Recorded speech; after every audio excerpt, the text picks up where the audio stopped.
Doctor ortho, अब दर्द भी घुटने टेकेगा। उत्तर प्रदेश में पंचायत चुनाव की सबसे बड़ी बाधा अब दूर होती दिखाई दे रही है। मुख्यमंत्री योगी आदित्यनाथ की अध्यक्षता में हुई कैबिनेट बैठक में समर्पित ओबीसी आयोग के गठन को मंजूरी दे दी गई है। सरकार के इस फैसले को पंचायत चुनाव की दिशा में एक बड़ा कदम माना जा रहा है, क्योंकि लंबे समय से ओबीसी आरक्षण की प्रक्रिया कानूनी और संवैधानिक कारणों से अटकी हुई थी।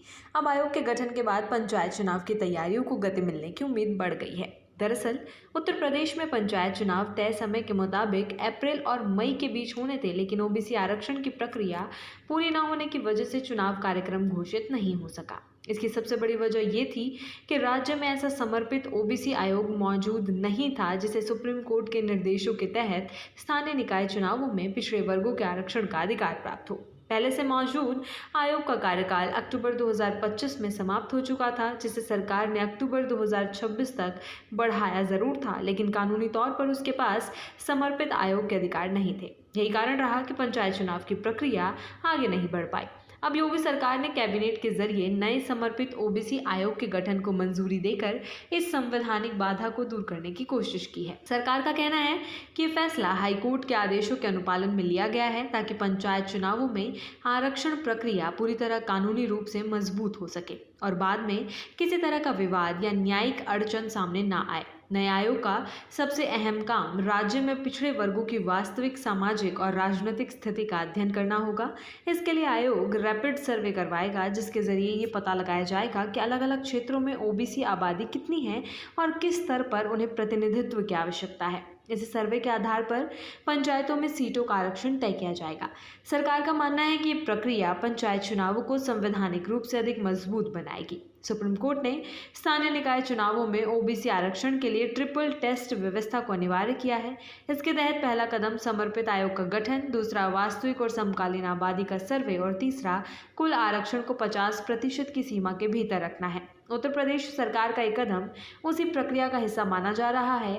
अब आयोग की रिपोर्ट आने के बाद ही पंचायतों में ओबीसी आरक्षण का अंतिम स्वरूप तय होगा।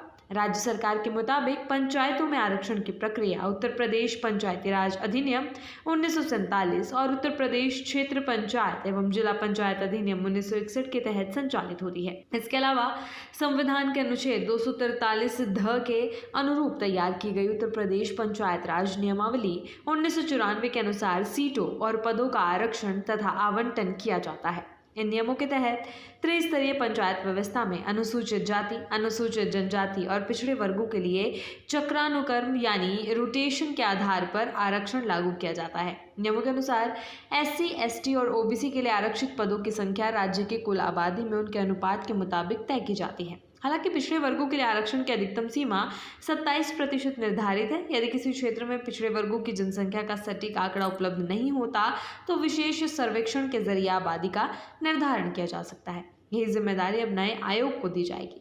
सरकार ने आयोग की संरचना और कार्यकाल को भी स्पष्ट कर दिया है। आयोग में कुल 5 सदस्य होंगे और उन्हीं व्यक्तियों को शामिल किया जाएगा जिन्हें पिछड़े वर्गों के सामाजिक, आर्थिक और राजनीतिक मुद्दों की गहरी समझ हो। आयोग की अध्यक्षता हाईकोर्ट के किसी सेवानिवृत्त न्यायाधीश को सौंपी जाएगी। अध्यक्ष और सभी सदस्यों का कार्यकाल नियुक्ति की तारीख से 6 महीने का निर्धारित किया गया है। राजनीतिक तौर पर भी इस फैसले को बेहद अहम माना जा रहा है। पंचायत चुनाव को 2027 विधानसभा चुनाव से पहले ग्रामीण राजनीति का सबसे बड़ा सेमीफाइनल माना जाता है। ऐसे में सरकार नहीं चाहती कि आरक्षण को लेकर किसी तरह का विवाद चुनावी प्रक्रिया को प्रभावित करे। यही वजह है कि सरकार अब पूरी प्रक्रिया को कानूनी रूप से सुरक्षित बनाकर आगे बढ़ना चाहती है। डॉक्टर ऑर्थो, अब दर्द भी घुटने टेकेगा।